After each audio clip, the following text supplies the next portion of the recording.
വെള്ളരിമലയുടെ താഴ്വാരത്തൊരു വിദ്യാലയമുണ്ട്. ഉഞ്ഞപ്പുഴയുടെ ഓരം ചേർന്നൊരു പള്ളിക്കുടമുണ്ട്. വെള്ളരിമലയുടെ താഴ്വാരത്തൊരു വിദ്യാലയമുണ്ട്.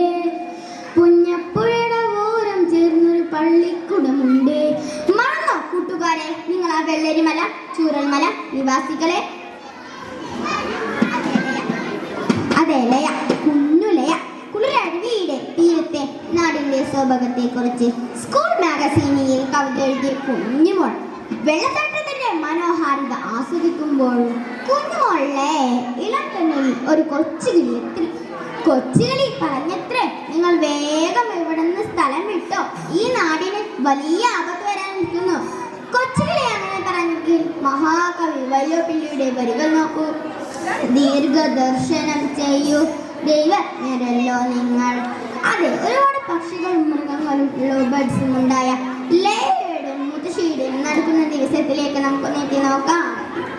അമ്മമ്മേ, എന്റെ കിറ്റിക്ക് പാൽ കൊടുത്തില്ലേ?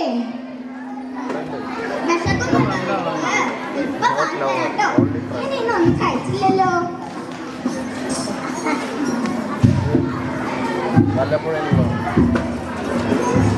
ലവി ലവി കുര നിർത്ത്. നീ എന്താ പതിവില്ലാതെ എങ്ങനെ കുരയ്ക്കുന്നത്? തോരാത്ത മഴയാ. എന്താ ഈ മഴ ഇങ്ങനെ? രാവിലെ തുടങ്ങിയതല്ലേ. അമ്മമ്മേ, ഇന്ന് കിറ്റിനി ലവിനെയും റൂമിൽ കട്ടാട്ടോ. തോരാത്ത മഴയാ. ആ ലോബേർഡ്സ് വല്ലാത്ത ശബ്ദം